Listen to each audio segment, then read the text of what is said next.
네, 현재 시각 8시 23분 지나갑니다. 지금 보시고 계신 머니쇼는 SBS BJ과 유튜브에서 실시간 시청이 가능합니다. 또 다양한 주식 정보 원하시는 분들은요, 카카오톡 채널에서 머니를 검색하셔서 친구 추가하시면 됩니다.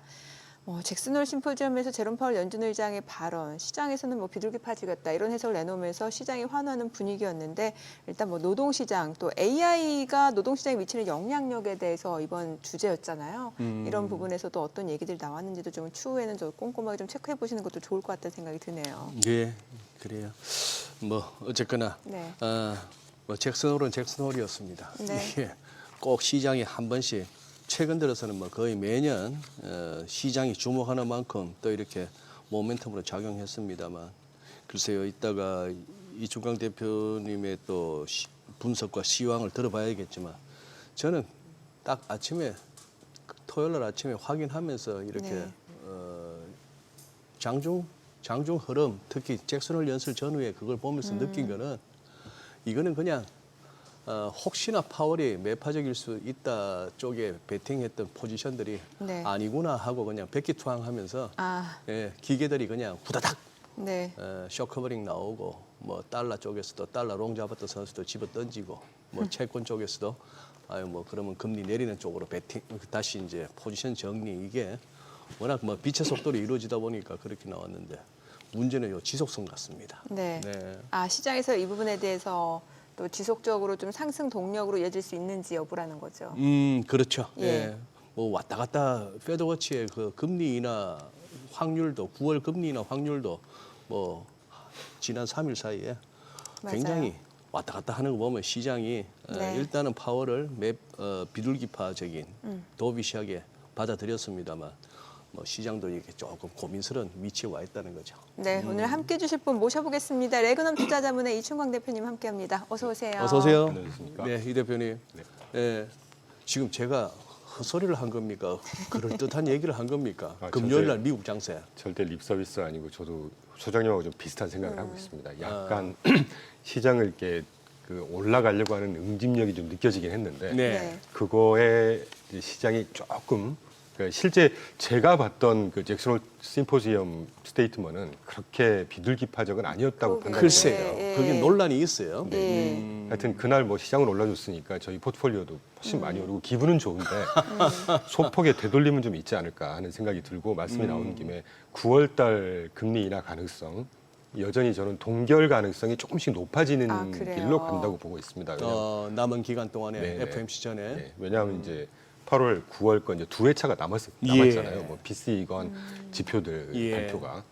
그때 분명히 물가는 저는 분명히 물가가 조금씩은 이제 반영이 될 것 같다는 생각이 듭니다. 네. 지지난주 발표된 것부터 소폭 이제 반영이 됐다고 생각하는데 그래서 9월 정도가 그 물가라든가 예를 들면 피크가 되는 시기가 아닌가 싶은데 그 물가가 이렇게 되튀는 상황인데도 불구하고 금리를 인하시킨다. 네. 저의 합리적인 저의 판단으로는 동결 가능성이 좀 더 높아지는 게 아닌가. 물론 이번에 잭슨홀 타운 심포지엄이든 결론적으로 보면 25bp 인하는 할 것 같다는 생각이 네, 들긴 네. 하지만 예. 그래도 굳이 가능성으로 따지자면 동결 가능성이 한 20%, 30%에서 한 30%, 40% 정도로 좀 높아졌다. 조금씩 올라지는 그럼 이제 그런 분위기들이 방금 소장님 좋은 지적해 주신 것처럼 시장 금리라든가 이런 것들 또 거기에 주가라든가 이런 것들도 들쑥날쑥하는 이런 시장 그리고 한 2주 전부터 저는 조정 장세에 진입했다고 생각하고 있습니다. 지금 다행히 지난주 목요일까지는 사실 조정 장세처럼 이렇게 들쑥날쑥하는 장이었거든요. 네. 네. 그러다가 금요일 날 잭슨홀 타운 그거 한 방에 그냥 다 회복을 해버렸지만 그랬죠. 여전히 조정 장세는 아직 끝나지 않았다. 우리가 꼭 조정 장세라고 하면 모든 업종이 다 크래시가 오고 빠져야만 하는 조정은 아니지 않습니까? 오르는 아이들 오르고 들쭉날쭉하는 이런 것도 일종의 조정 패턴이라고 볼 때 그 조정장이 아직 끝나지는 않았다 하는 생각을 하고 있죠. 예. 그럼 대표님은 그렇게 비둘기파적은 아니었다라고 보신다고 네. 하셨으니까 네. 사실 시장에서는 또 어떻게 보면 좀 보고 싶은 것만 봤던 것 같기도 그렇죠. 해요. 그러니까 금리 인하 가능성은 열어뒀지만 공격적이고 빠른 금리 인하는 배제한다. 이것도 사실 만약에 뒷부분을 본다라고 하면은 이거는 비둘기파다고 볼 수가 없는 거고. 그렇죠. 예를 들면 그 통화 정책 프레임워크를 이번에 이제 5년 만에 개정을 한 거잖아요. 네. 그 평균 물가 목표제에서 유연 물가 목표제로. 네. 근데 정말 이렇게 조금 세세하게 뜯어놓고 보면 그렇게 큰 이렇게 비둘기파적인 스탠스의 전환은 아니었다고 네. 저는 판단이 됩니다. 네. 그 평균 목표 물가제라고 하는 게 어떤 기준점이 있을 때 이전에 물가가 많이 올랐으면 또는 많이 떨어졌으면 반대로 일정 기간 동안 향후에 이게 일정 기간 동안 평균을 내서 하자는 거니까 오르거나 떨어지는 거에 그렇게 크게 반응하지 말자. 근데 이게 실기를 할 수가 있으니까 그때그때 반응하는 걸로 유연 물가제로 바꾸자 이거거든요. 간단히 네. 요약을 하면. 근데 이게 그때그때 시장에 그 비둘기파적인 대응이 있을 수도 있지만 단기적으로 매파적인 대응이 있을 수가 있다는 얘기죠. 그래서 저의 딱 헌치로는 앞으로 이 FOMC의 어떤 의사결정 때문에 이 모르겠습니다. 정량화할 수는 없지만 시장의 변동성은 조금 더 늘어나는 그런 상황들이 연출되지 않을까. 왜냐하면 변동성은 더 커진다. 일정 기간 동안 우리 볼 거야 이렇게 하는 거 하고 뭐 시장이 안 좋아졌으니까 내렸다 올렸다 금리를 네. 이렇게 그때그때 신속하게 대응하자는 건데 예. 그게 꼭 플러스인 효과만 있을까 하는 느낌은 좀 들더라고요. 지금 자막에 프레임워크 변경 FIT 전통으로 저게 회귀. 이제 FIT Flexible Inflation Targeting이라고 그래서 저게 유연 물가 목표제입니다.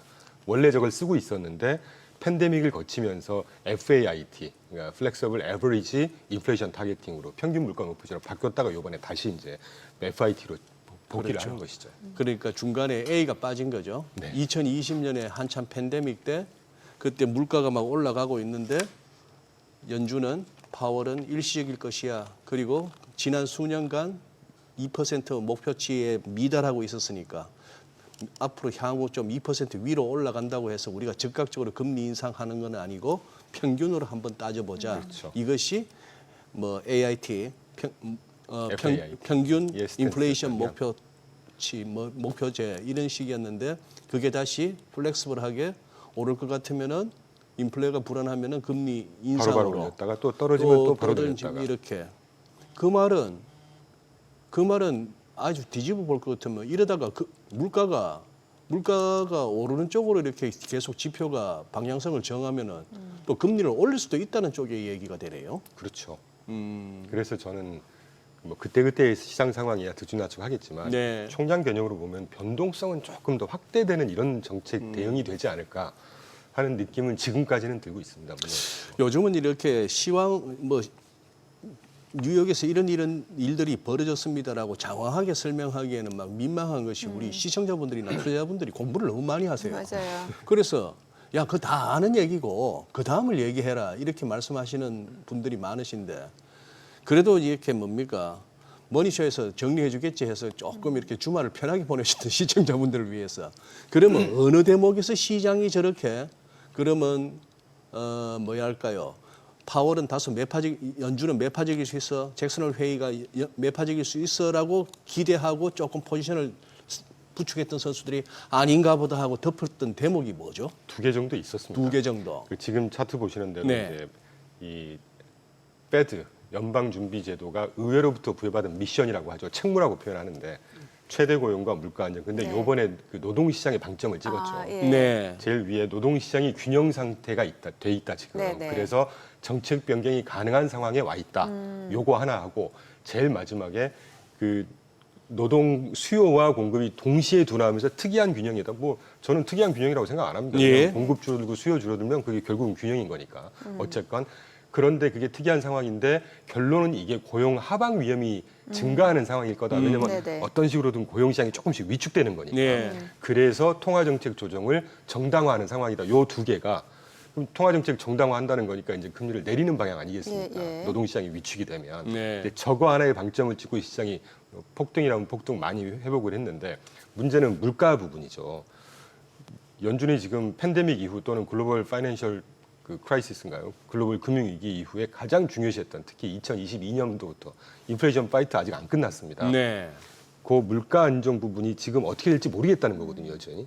그리고 실제 적어도 지지난주 발표된 물가 지수 보면 점점 이제 관세가 물가에 투영이 되는 걸로 나온단 말이죠. 네. 그 부분을 조금 경시했던 것 같아요. 금요일 날 시장은.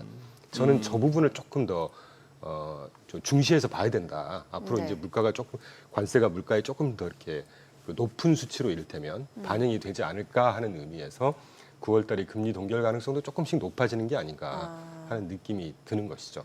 그러니까 뭔가 실업률이 낮음에도 공급과 수요가 다 지금 약화되는 그 균형 상태이긴 합니다만 고용시장이 둔화되고 이게 결국에 임금 상승이라는 압박으로 이어지지 않기 때문에 이제 지속적인 인플레이션이 나타나지 않을 것이다. 그래서 금리를 인하할 수 있는 여건이 거기까지 확대 해석을 한 것이죠. 마련이 됐다. 이렇게 네. 지금 시장에서 본다는 거예요. 물론 제가 깜빡하고 말씀 안 드렸는데 좋은 지적해 주셨는데요. 필립스 곡선에 대한 네. 언급도 분명히 있었습니다. 예, 예. 저한테 되게 반가웠는데 예. 경제학도로서 그런 예. 걸 좀 예. 뭔가 분석하는 것 같지 않습니까? 네네. 원래 필립스 곡선이라고 하는 게 실업률이 낮아지면 네. 상황이 펀더멘털이 좋아지는 거니까 인플레이션이 올라간다는 거고 그렇죠. 실업률이 높아지면 인플레이션이 떨어진다는 거거든요. 예, 연계관계가 예. 있다는 건데 그랬죠. 그게 사실 몇 년 전부터 FMC에서 필립스 곡선을 정책 수단의 의사결정 툴 중에 하나를 거의 도외시했었습니다. 이게 어그러졌었던 네. 것이죠. 뭐 필립스 곡선은 죽었다 이런 얘기도 있었죠. 근데 요번에 그걸 컨펌을 해줬던 것 아하. 같아요. 무슨 말씀을 했냐면 그 다음 페이지 이제 프레임워크 개정 중에 그 추정치를 상회하는 고용이 네. 고용 상황이 좋은데도 불구하고 원래 고용 상황이 좋으면 실업률이 떨어진다는 얘기니까 인플레이션이 높아져야 된다는 그렇죠. 거잖아요. 예. 원래 필립스 곡선 예. 원칙에 따르면 그런데 추정치를 상회하는 고용이 물가 상승 위험을 수반하지는 않더라. 예. 요것도 사실은 이제 그러니까. 조금 더 깊이 보면 그 비둘기파적인 해석이 가능했었던 것 같은데 하여튼 노동시장이 분명히 지금 어떤 식으로든 조금씩 슬로우 다운 안 좋아지고 있다. 그래서 우리 네. 정책 변경을 할 수 있는 여지가 있어. 거기까지인데 요걸 조금 확대해서 이제 금리 인하가 분명해지겠구나 하는 것 같은데 저는 조금은 다른 생각을 하고 있습니다. 또 그 예의 관세로 주셔야 인한 그 물가 상승 압력이 명확히 보이고 누적적이지만 이거는 보니까 지속적이 아니라 일회성 물가 상승에 그칠 가능성이 높다. 이런 얘기도 있었잖아요. 네. 예. 그러니까 이 부분도 시장에서는 좀 그렇죠. 좀 좋게 해석을 좋게 하는 보는 건데 거죠. 저는 그래도 네. 이제 미래를 앞으로를 대응하는 게 네, 이제 포트폴리오 관리자의 책무잖아요. 저 같은 네. 사람도 너무 과학 여담이긴 하지만 조금 과하게 빨리 봐서 실기하는 경우도 없지 않아 있긴 한다. 네. 그래서 이번에는 그 인플레이션 문제 분명히 투영이 되기 시작했다. 네. 그리고 누적이 될 거다. 네. 근데 이게 시기적으로나 강도가 얼마가 될지는 두고 봐야 된다. 요 멘트였거든요. 네. 그러니까 물가 관련해서는 그렇게 비둘기파적은 아니었다고 저는 판단이 됩니다. 예. 이런저런 저 에피소드들이 들리는 가운데에 그 대목이 좀 짠하더라고요. 어떤 거요? 제일 마지막에 아니 저 파월 의장이 연설하겠다고 올라왔다가 한참 동안 말을 안 하고 이렇게 있었답니다. 뭐 좀 그랬다가 결국은 한 10여 초 그랬다나. 그런데 제일 앞에 앉아 있던 그 크리스틴 라가르드 22 총재가 일어나 가지고 박수를 치기 시작했더니만 그 모든 그 참석자들이 일어나서 기립박수를 보냈다는 거예요. 네. 그 한번 저 파월 의장이 그거 했던가 봐. 나 요새 저 핍박받는 거 아시죠? 여기 있는 사람들은 저하고 다 동료 의식이 있죠. 저도- 동업자 의식이 있죠. 나 좀 우쭈쭈 위로 좀 해주세요 했던 게 라그르드한테 통했던 것 같아요. 저도 시간으로 봤으니까 녹화 방송을 봤습니다만 좀 찡하더라고요. 근데 좀 전에 그 제롬 펄 연준 의장하고 소장님하고 잡힌 화면이 약간 싱크로율이 좀 싱크로율이 예, 어떤 그 착장도 그렇고 그래요? 이제 헤어 컬러도 비슷하고 저도 울화가 많습니다. 뭐 이런저런 울화가 파월만큼이나 열심히 하고 있는데 악플 많죠. 뭐 조금 실수하면 옆에 짝꿍이 막 아니 혼내죠. 지금 딱 이 화면이요. 이 화면. 예. 그러네. 비슷해요. 비슷하네요. 예, 이렇게 톤이 비슷해요. 예, 그래도 그럼 내가 이 와중에 파월급으로 잠시나마. 아니 근데 주말에 그렇게 엄청나게 급반등이 나왔음에도 불구하고 뉴욕 3대 지수 가운데 주간으로 봤을 때 나스닥만 마이너스예요. 이 기술주가 최근 들어서 고전은 하고 있는 것 같습니다. 한번 업종별로 한번 체크해 주세요. 네, 사실은 달러 기준으로 보면 나스닥이 0.27 소폭 플러스긴 했습니다. 이제 환율을 감안하니까 환이 빠져가지고 그런 당일날 거예요? 환이 1.5%가 빠졌거든요. 1,400원 가까이 갔다가 예. 1,380원대로 확 떨어져 버렸습니다. 음. 그래서 아마 마이너스로 보신 것 같다는 말씀을 좀 드리고 지난주에 뭐 저 자랑하는 건 조금 너무 그렇지만 제가 계속 지금 추천을 드리고 강조하고 있는 업종이 부동산, 중소형, 뭐 금융주 뭐 이런 쪽이란 말이죠. 근데 지난주에 목요일까지는 다들 그냥 조금 소폭 마이너스였습니다. 조정장이다 보니까. 근데 금요일날 하루 때문에 다 올랐는데 보시면 S&P 500이 2.56% 한 주에 달러 기준입니다. 이거는 네. 원화 감안하면은 좀 줄어들겠죠. 그런데 S&P 500의 이퀄 웨이트, EQW 모든 종목을 n분의 1 딱 해서 봤을 때 EQW가 중소형까지 포함한 게 한 2% 가까이 같이 올랐고, 그러니까 전반적으로 다 올랐다는 것이죠. 예. 특히 지난주 금요일 날 그 좀 특징적이었던 거는 이제 금리가 인하되고 하겠다 그러면 금리에 가장 탄력을 받는 게 어떤 업종일 거냐? 중소형 부동산. 저희 포트폴리오 중에서 이제 부동산 리츠만 투자하는 게 네. 거의 한 2% 가까이 올랐으니까요. 예, 그리고 이제 역시 중소형 가장 오른쪽에서 두 번째 중소형의 파란색 주간으로 3.3% 가장 높은 상승률을 기록했습니다. 러셀 2000이 그때 한 3.4%인가 당일날 올랐었잖아요. 이제 그런 것들이 되게 특징적이었다는 거고, 그다음에 이제 금융주가 아무래도 금리가 인하가 된다고 하면 가장 수혜 보는 게 또 금융주 아니겠습니까? 금융주가 한 2.14% 정도 올랐으니까, 그리고 이제 소재 또 산업재 이런 것들이 특이한 거는 제가 계속 산업재 중소형 산업재 지난번에도 그 ETF 하나 소개해드리고 갔었지만 예. 보시면 빨강색이 YTD 전 업종의 YTD 네. 연초율 성과인데 네. 되게 의외시죠. 산업재가 16% 제일 높습니다. 어. 우리가 별로 산업재 같은 거 신경 안 쓰지 않습니까? 근데 이제 이런 것들이 좀 특징적이었다. 그리고 여전히 뭐 테크나 통신 서비스가 계속 상승세를 주도하고 있기 때문에. 근데 이제 테크가 네. 마이너스 1.24 예. 달러 기준으로 또 예. 이건 이제 이익 실현성이 좀 있었던 것 같아요. 최근에는. 왜냐하면 4월 8일 전저점 이후에 맞아요. S&P 30% 올랐고요. 예, 나스닥이 40% 가까이 올랐습니다. 예. 이익 실현성, 뭐 계절성 이런 것들이 좀 있지 않았을까 하는 생각이 듭니다. 근데 뭐 대세가 바뀐다거나 네. 테크들이 주들이 이제는 뭐 하락세로 접어들었다 이런 건 전혀 아닌 것 같고요. 뭐 최근에는 이제 이렇게 AI라든지 빅테크 관련주로 좀 차익 실현 물량이 나오다 보니까 뭐 AI 거품론 이런 얘기까지 나오고, 사실은 이게 산업 자체의 거품이라기보다는 이 산업에 대한 맹신으로 과한 투자가 거품일 수 있다 이런 얘기인데, 지금 경기 상황하고 이제 금융시장만 놓고 보면 약간의 또 괴리감도 느껴지는 게, 이제 주식시장 같은 경우는 이제 AI라든지 빅테크 쪽으로 뭐 최근에는 좀 물량이 나오긴 했습니다만 그래도 계속해서 상승세가 이어지고 있는 상황이고, 근데 경기는 좀 안 좋잖아요. 그렇죠. 그러니까 이게 뭔가 좀 괴리감이 느껴지는 거는 어떻게 저희가 받아들이면 되는 거예요?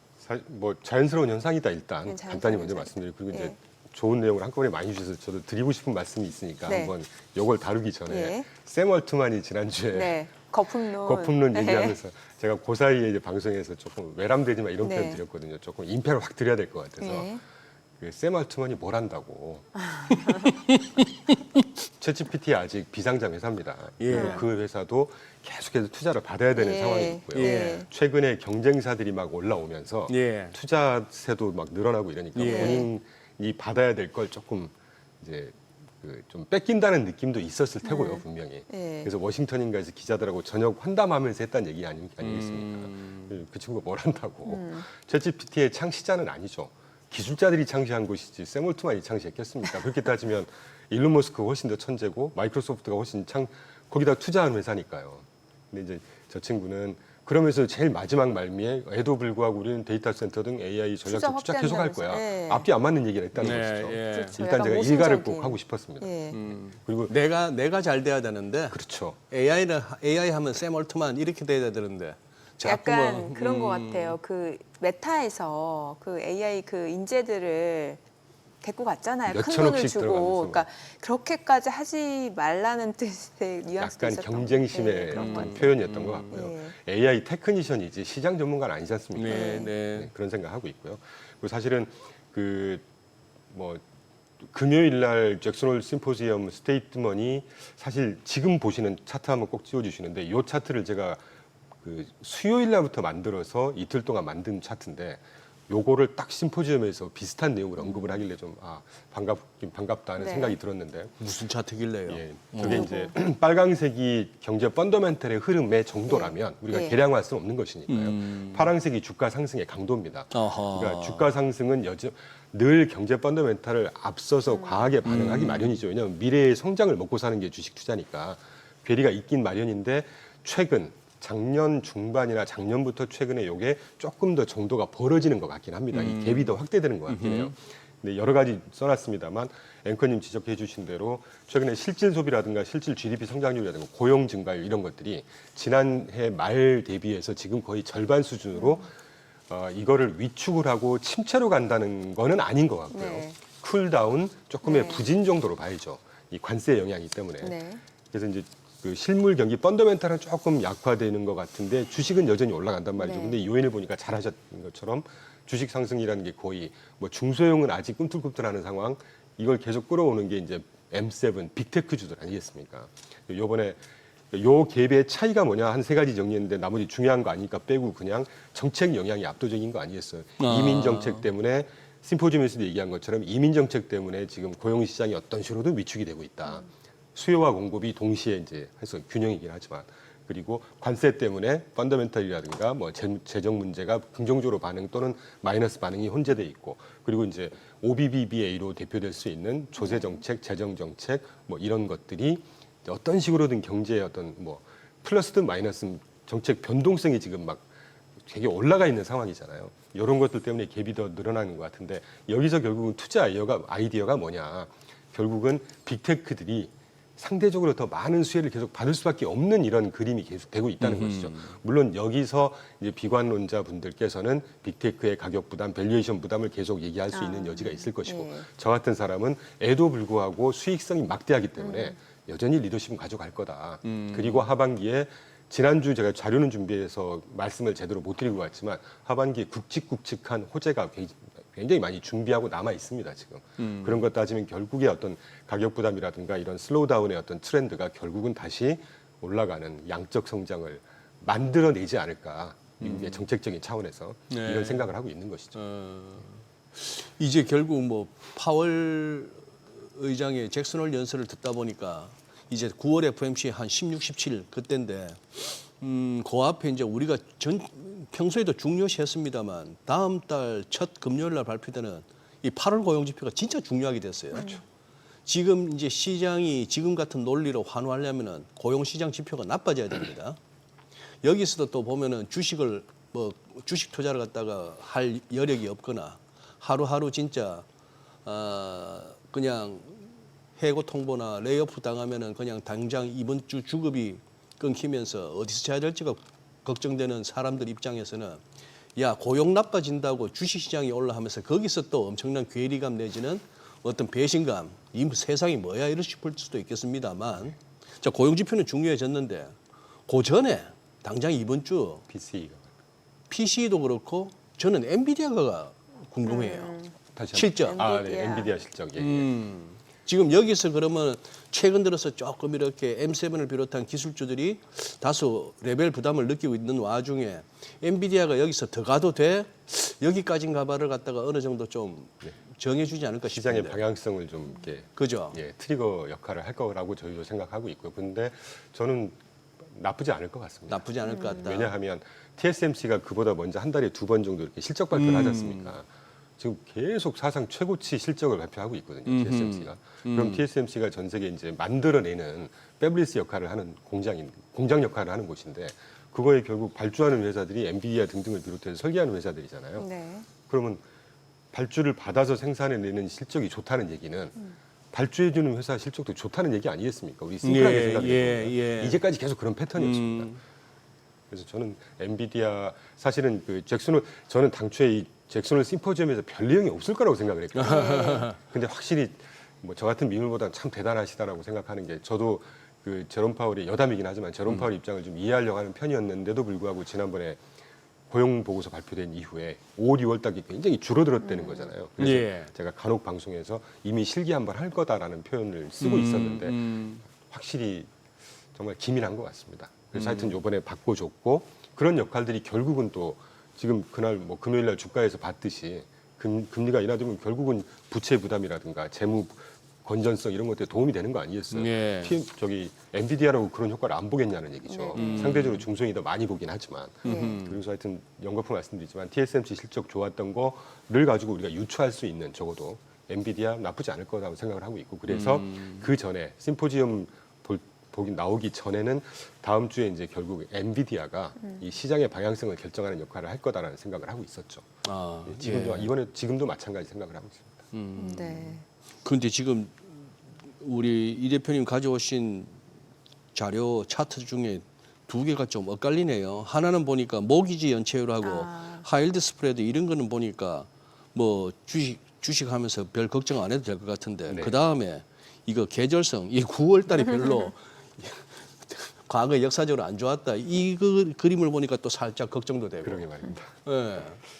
사실은 저는 이제 계절성 이런 걸 그렇게 맹신하는 편은 아닌데요. 상황마다 다 틀린 거니까. 네네. 제가 사실은 이거를 그린 게 뭔가 안 좋은 느낌을 전달드리려고 갖고 온 게 아니라 늘 변동성은 있게 마련이죠. 22년은 인플레이션 파이트였으니까 그냥 빼고 23년과 24년 보라색, 파란색이 각각의 한 해 S&P 500 상승률이고요. 빨간색이 지금 현재까지 지난주 금요일 현재까지 S&P 500의 올해 상승률입니다. 보시면 늘 그 매년 2월에서 한 5월 사이 그리고 하반기에 7월에서 한 9, 10월 사이가 늘 변동성이 있어요. 계절성이. 예, 예. 그때 제가 간단히 소개드렸지만 이 9월 달이 하필이면 그 뭐 로시아시아나라고 그래서 유대인들의 신년제가 겹치고 그러니까 우리가 연말 연초 되면 펀드 매니저들도 북클로징 다 하고 예. 좀 정리해 놓고 자산 배분하고 예. 여름 휴가 시즌 갔다 와서 또 자산 배분하고 그리고 또 9월 달이 미국의 법인세 납부 기간이란 말이죠. 네. 요런 것들 그런데 그 정도는 그 1년 과거 한 40년 동안 S&P 500의 1월부터 12월까지 월 평균을 쭉 내보니까 2월, 8월, 9월이 항상 안 좋습니다. 2월, 8월은 그동안의 40년 평균이 0.2% 정도로 소폭 플러스긴 한데 네. 9월 달이 0.93% 정도 돼요. 그러니까 40년 평균이 0.93% 마이너스라는 얘기는 많을 때는 20%, 30%씩 빠졌다는 얘기입니다. 아, 그래요. 근데 이제 그게 방금 제가 말씀드렸던 법인세 납부라든가 로시아시아나라든가 계절성이라든가 휴가라든가 이것 때문은 아닌 것 같고요. 하필이면 9월 달이 굉장히 큰 크래쉬가 겹쳐 있습니다. 2000년 초반에 닷컴 버블 예. 때문에 최저점이 9월이었고요. 그다음에 그 글로벌 금융위기 때 리먼 브로더스가 공식 파산 선언한 게 9월 15일 9월이었고 예. 그리고 2022년도에 머리 갈 거 없이 인플레이션 파이트를 시작해서 금리 공격적으로 올릴 때 S&P 500의 저점이 9월 당시였어요. 그때 911 그 911 9.11 사태도 9월이었고. 그러니까 예. 이런 것들이 한꺼번에 막 당일날 20, 30%씩 빠지는 예. 이런 것들이 겹쳐서 9월이 안 좋았던 것이지. 저는 그래서 요번에는 사실 저는 그런 이슈들이 아니라 계절성이라기보다는 9월 달에 물가가 CPI든 PCE든 PPI든 이런 것들이 숫자가 이렇게 좀 되튀겨 나올 것 같아요. 지지난주 계속 우리가 언급하고 있지만 지금 네. 관세 영향이 투영이 되기 시작했지 않습니까? 그럼 그 피크가 한 9월이 되지 않을까 싶습니다. 이런 것 때문에 좀 조정을 하겠지만 이 계절성과 더불어서 늘 그러고 나서 다시 다 회복하고 올라가지 않습니까? 그게 시장의 자생력뿐만이 아니고 어떤 정책적인 지원이라든가 민간 부분의 어떤 경쟁력이라든가 이런 것들을 믿는다고 하면 이번 9월, 8월의 조정은 저가 매수의 기회다. 결국 그 말씀을 드리려고 그 말씀. 네. 자, 지금 시각 8시 51분 향해 갑니다. 오늘 양시장 호가 상황 좀 체크해 보도록 하겠습니다. 먼저 코스피 예상 체결 지수부터 확인해 볼게요. 오늘 코스피 0.8% 상승 예상되고요. 지금 호가에서는 3,195, 코스닥도 0.8% 오름세가 예상됩니다. 789포인트로 집계가 되고 있고요. 시가총액 상위 종목 예상가 보겠습니다. 삼성전자 오늘 0.8% 상승 예상됩니다. 예상 체결가 72,000원. SK하이닉스가 2% 강세가 예상되고요. 지금 예상가 254,500원. LG에너지솔루션, 삼성바이오로직스 모두 상승 출발 예상됩니다. 각각 호가는 37만 1,000원, 103만 9천 원이고요. 삼성전자 우선주도 상승 출발 예상되고요. 현대차입니다. 0.6% 오름세가 예상되고요. 호가는 22만 1,500원. 한화 에어로스페이스도 0.9% 상승이 예상됩니다. 예상가 89만 9천 원. HED 현대중공업 49만 1,500원으로 집계가 되고 있고요. 1.7% 강세가 예상됩니다. KB금융 10만 9,700원 역시 1%대 상승 예상되고요.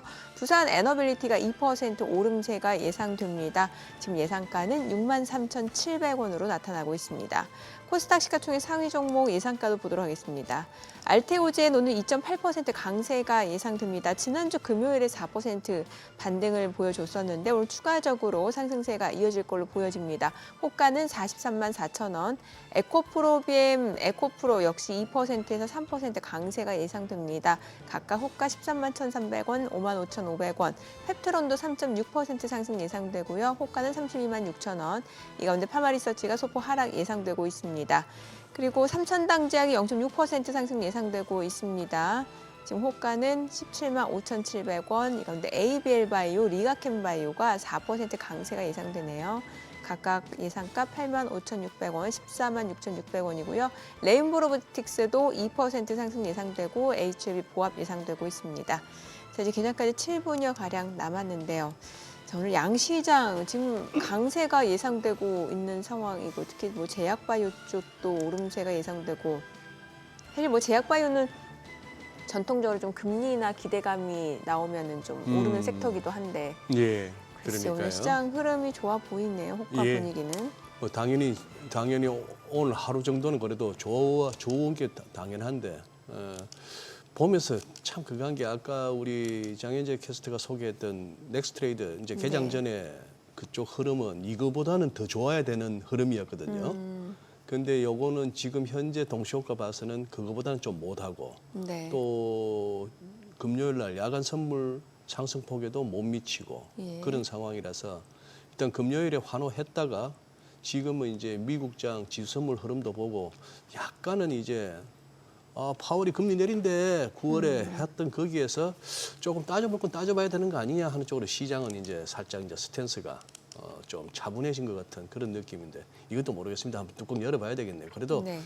3,200은 넘어서고 나서 그다음 고민해야 되는 거 아닌가 싶은데. 일단 네. 기술적으로 보더라도. 그죠? 예. 예. 네, 앞서 그래도 모기지 연체율 그 네, 그것도 하이드 한번 스프레드 설명해 그것도 주셔야겠네요. 좀 말씀해 예. 주세요.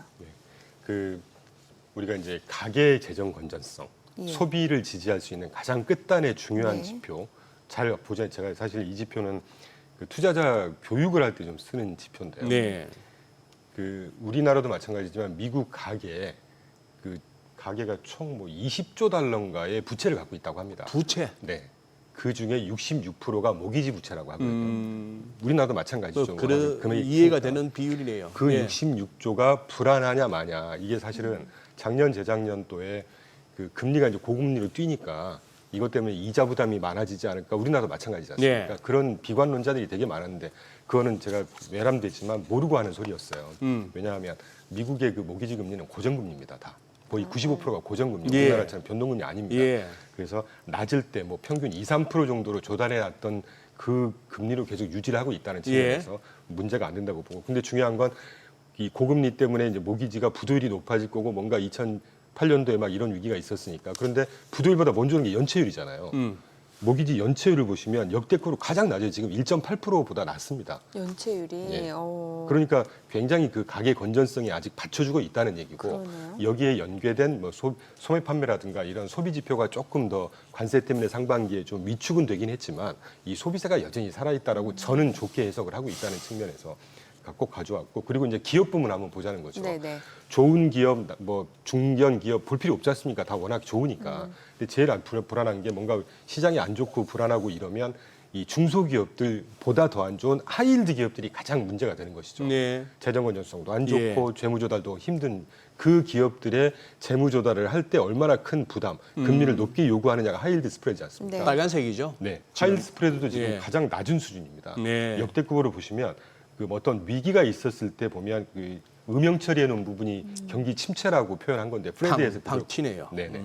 많을 때는 뭐 한 10% 막 20%씩 뛰거든요. 거기에 비하면 지금 3%가 안 됩니다. 예. 그러니까 기업들의 어떤 재정 건전성이라든가 가계의 재정 건전성 아주 정말 그 풀뿌리의 어떤 지표들도 굉장히 안정돼 있다라는 말씀을 꼭 한번 강조를 드리고 싶었고 지난주는 조금 우리가 최근에 이제 이 그 관세나 막 이런 것들 때문에 잘 망각을 안 하고 넘어가는데 지난주에 굉장히 중요했던 지표 제가 또 항상 보는 게 주택 관련 지표가 굉장히 중요해요. 아, 예. 저는 그렇게 생각합니다. 예. 왜냐하면 어떤 나라든지 이 건설 경기나 주택 예. 이쪽이 경제 GDP의 파급 효과가 한 40%에 육박한다고 그러거든요. 근데 주택 시장 NAHB 주택 시장 지수 이거는 이제 주택 시장의 어떤 ISM PMI 같은 역할을 네. 하니까 펀더멘털을 보여주진 않는다고 하지만 그래도 30년물 모기지 금리가 연초에 지금 7% 수준이었습니다. 예. 작년 말에. 그런데 예. 지금 6.58%로 슬금슬금 떨어지고 있거든요. 어허. 모기지 30년물 모기지 금리가 이렇게 떨어지고 있다는 얘기는 옆에 그 제가 그래프는 아니고 글씨로만 갖고 왔는데요. 네. 기존 주택 판매 건수라든가 이것도 지금 증가를 하고 있고 허가 건수는 조금 줄었지만 신규 주택 착공 건수 이런 것들도 어떤 탄력적이라고 얘기할 수는 없지만 그래도 월간으로 계속 증가를 하고 있습니다. 예. 그러면 이게 미국 경제 어떤 양적 성장의 어떤 큰 한 축의 어떤 동력이 되지 않을까라는 측면에서 주택 시장도 우리가 비교적 중요한 지표이기 때문에 한번 제가 강조를 드리고 싶었죠. 그러니까요. 이게 이제 시장 관련한 거라면 이따가 시간이 될지 모르겠지만 하반기에 양적 성장을 끌어갈 수 있는 어떤 것이 정책적인 큰 호재 이렇게는 시간이 되면 제가 그때 말미에 예. 좀 언급을 드리고 싶습니다. 좀 전에 보여주셨던 그 하일드 스프레드하고 모기지 연체율 그 차트를 보면서 설명을 들으면서 제가 드는 생각은 그거네요. 아까 이제 음영 처리된 저 경기 침체 네. 부분에서는 저 빨간색의 하이힐드 스프레드가 막 치솟고 또 연체율도 막 올라가고 하는 상황인데, 근데 저 때 보면은 저 음영 처리된 저 기간에는 보면은 그린스펀 뭐 버냉키 할 것 없이 파월 옐런까지 저 때 되면 막 매번 회의 때마다 금리 내려나고 정신없잖아요. 그러니 그때의 금리 인하는 증시가 환호할 만한 금리 인하가 아니었어요. 그렇습니다. 소위 말하는 리세션 컷이었어요. 맞습니다. 근데 지금 보여주신 저 데이터대로라면 지금의 금리 인하는 증시로서는 컷이죠. 인슈런스 컷 예. 그리고 뭐랄까 이제 조금 힘들어지고 가는데 거기다가 박하스 한 병 주는 거네. 맞습니다. 예, 결국 저도 그 메시지를 전달드리고 싶었습니다. 예 그러네요. 예. 그래서 하반기 하반기에 미국은 걱정 없는데 우리가 걱정이다. 그러니까 예.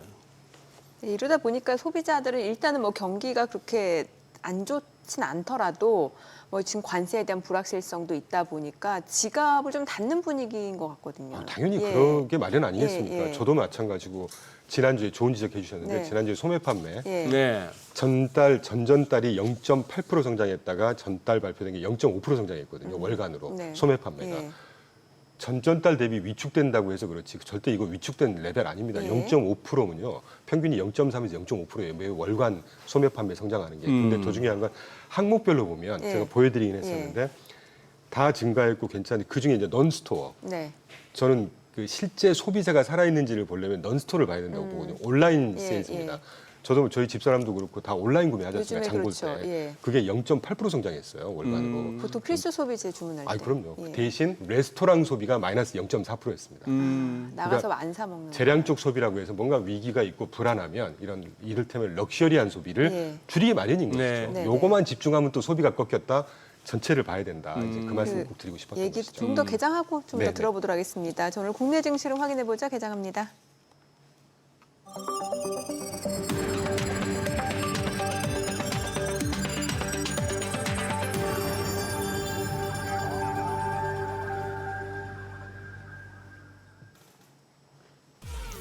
네, 8월 25일 월요일 국내 증시 개장했습니다. 이제 잭슨홀 심포지엄에서 제롬 파월 연준 의장의 발언과 관련해서 시장에서는 일단 비둘기파적인 해석이다라는 부분인 것 같습니다. 좀 환호하는 분위기였고 다우지수가 사상 최고치를 기록한 상황입니다. 자, 이 가운데 이제 우리나라에서는 이재명 대통령하고 이제 트럼프 대통령 이제 한미 정상회담 여기서 관세와 관련된 협상이 있게 되는데 자, 어떤 얘기들이 나올지도 좀 추이를 보셔야 될 것 같고 이번 주 엔비디아라든지 또 PC 이런 지표 발표까지 예정되어 있기 때문에 좀 챙겨봐야 될 소식들이 많은 가운데 오늘 양시장은 상승 출발입니다. 코스피가 0.8% 올라갑니다. 3,195. 코스닥이 1.2% 올라갑니다. 792포인트입니다. 양시장 상승 출발이고요. 시가총액 상위 종목 시초가 보겠습니다. 삼성전자 지금 보합이고 SK하이닉스가 1.7% 상승합니다. 25만 5천 원. 그리고 LG에너지솔루션이 1.9% 상승합니다. 37만 4,500원. 삼성바이오로직스도 상승합니다. 103만 7천 원. 삼성전자 우선주도 오름세고요. 현대차가 0.2% 상승합니다. 그리고 한화 에어로스페이스가 0.9% 올라갑니다. 89만 9천 원. HD현대중공업, KB금융 모두 1% 이상 상승 중이고요. 기아는 보합 흐름 이어집니다. 코스닥 시가총액 상위 종목 시초가도 보겠습니다. 알테오젠 금요일에 이어서 2거래 연속 상승세입니다. 지금 43만 6천 원이고요. 에코프로비엠 2.5% 올라갑니다. 13만 1,500원, 에코프로도 2.4% 상승 중이고요. 펩트론도 올라갑니다. 31만 7천 원, 파마리서치는 좀 떨어집니다. 69만 4천 원. 삼천당제약이 3.5% 상승합니다. 지금 18만 1,600원이고요. 리가캠바이오가 4.6% 강세입니다. 14만 7,700원. 레인보로보틱스, HLB 모두 1% 이상 상승 중인 가운데 ABL바이오가 지금 6.2% 올라갑니다. 8만 6,900원에 거래되고 있습니다. 오늘 시장에서 특징을 보여주고 있는 섹터 종목들 좀 체크를 해보도록 하겠습니다. 오늘 전반적으로 바이오 쪽 흐름도 굉장히 좋고요. 2차 전지 쪽도 좋은데 오늘 보니까 2차 전지 쪽, 리튬 관련주 쪽이 움직임이 좋습니다. 하이드로 리튬이 지금 4.6% 상승 중이고요. 지금 보시다시피 셀 쪽도 좋죠. 뭐 LG에너지솔루션, 삼성 SDI, SK이노베이션, LG화학 다 좋고 리튬 쪽에서는 이제 하이드로 리튬하고 리튬 포어스가 4% 올라가고요. 유일 에너테크도 상승 중입니다. 지금 보시다시피 이제 소재 쪽, 뭐 에코프로 그룹주, LNF도 좋고 미래나노텍, 미래산업 다 좋습니다. 포스코 퓨처엠도 2.3% 올라가고요. 천보도 2% 강세고 엔캠도 1.6% 상승 중이고요. 코스모왁도 1.9% 올라갑니다. EV 첨단 소재가 8.9% 강세고요. 앱튠이 2% 이상 상승 보여주고 있습니다. 중암 첨단 소재도 상승 중이고요. 오늘 2차 전지 쪽 흐름 좋고요. 그 밖에는 글쎄요. 지금 보게 되면은 전력 쪽도 좋네요. 한전산업이 6.5% 올라가고요. LS 일렉트릭도 2.3% 상승 중입니다. 한국전력도 상승 중이고 HD현대 일렉트릭도 1% 올라가면서 49만 5천 원이고요. 일진전기, 효성중고 모두 상승 흐름 보여주고 있습니다. PNC테크 그리고 GNC에너지, 세명전기 다 올라가고요. LS도 상승 중이고요. 비츠로테크도 4.2% 올라갑니다. 오늘 전력설비 좋고 히토류 관련주가 움직임이 좀 나타납니다. 지금 그린 리소스가 19% 급등합니다. 11,980원. 그리고 성한 머티리얼스도 1.2% 올라가고요. 노바텍 티플렉스 1% 안팎으로 상승 흐름 보여주고 있습니다. 유니온 머티리얼도 오름세를 보여주고는 있습니다만 상승폭 자체는 약간 좀 제한된 상황이죠. 조선 기자재 쪽 좋습니다. KS 인더스트리, 현대임스, 태광, 성광밴드 다 좋습니다.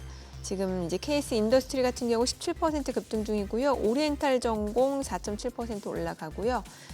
일승 1.8% 오름세고 세진중공업이 2.2% 그리고 성광밴드, 현대임스, 태광 다 올라갑니다. HD 현대 마린엔진도 2.5% 올라가고요. 하이로코리아도 2.7% 상승 흐름 보여주고 있습니다.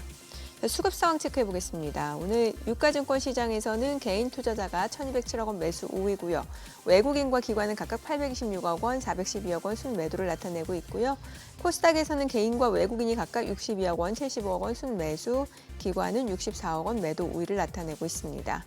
환율 체크해 보겠습니다. 달러 원 환율입니다. 정기장 마감 대비 8원 20전 하락하면서 1,385원에 개장이 됐습니다. 자, 오늘 시장은 삼성전자가 지금 보합권이고 호가 분위기만큼 뜨겁진 않네요. 호가 분위기만큼 뜨겁지 않고 네. 음봉이 많네요.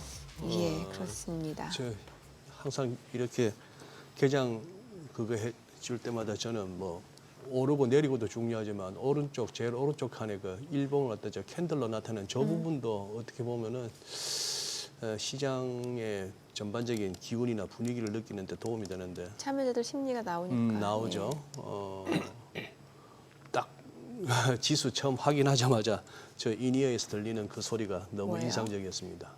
아니 금요일 날 그랬는데도 3,200이 안 되고 800이 못 돼?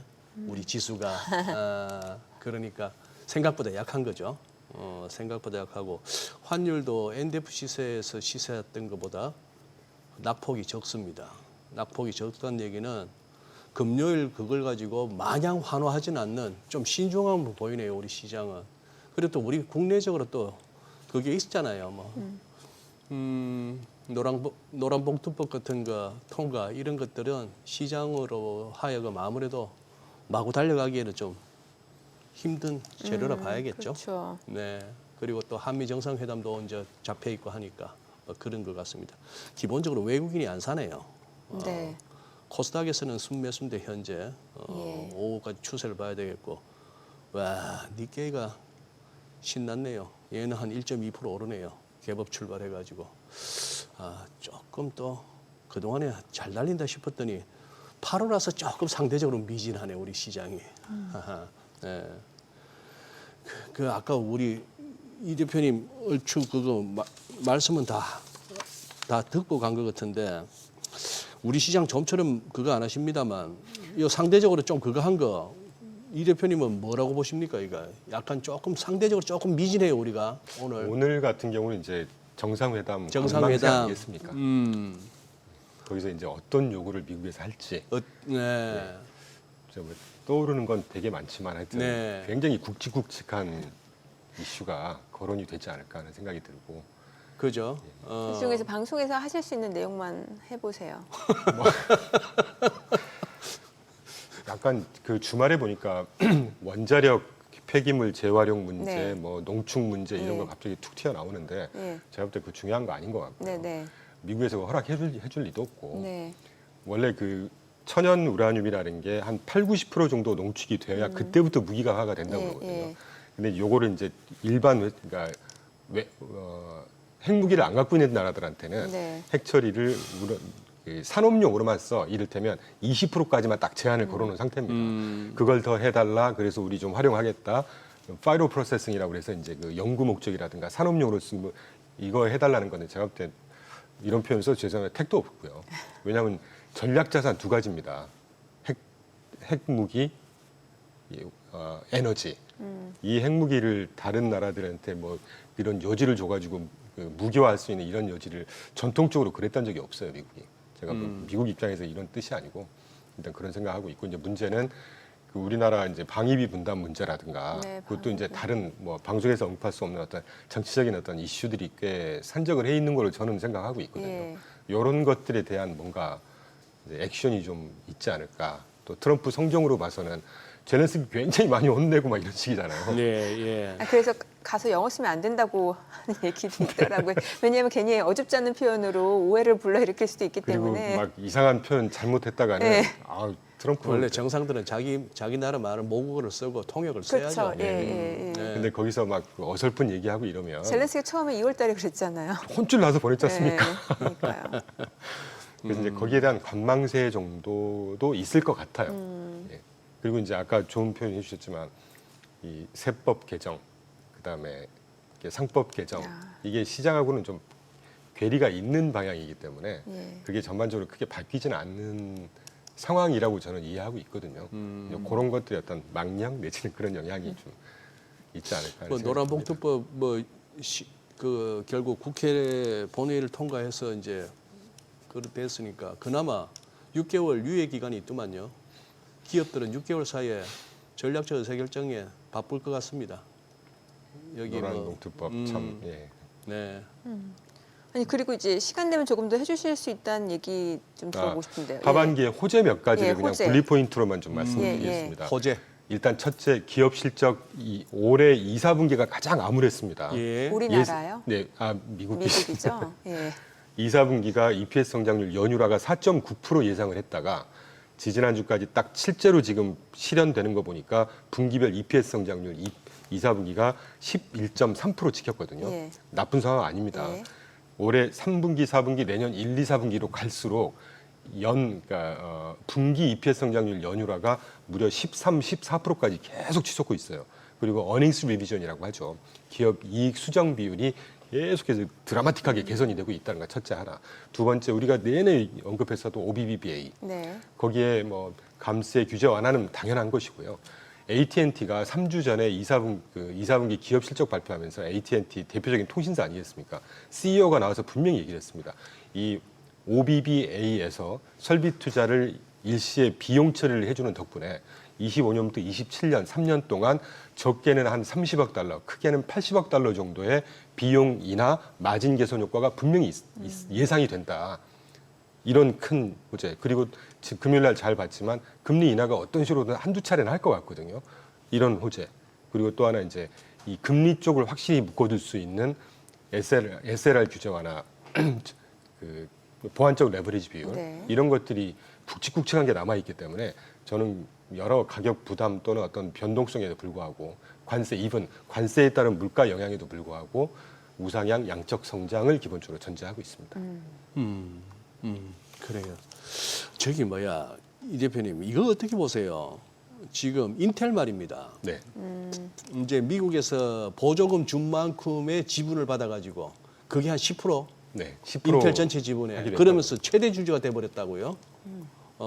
근데 이런 방식을 TSMC나 마이크론, 삼성전자에까지도 적용할 수 있다. 네. 하겠다. 근데 삼성전자 입장에서 그런 식으로 전개가 된다면은 삼성전자의 호재입니까, 악재입니까?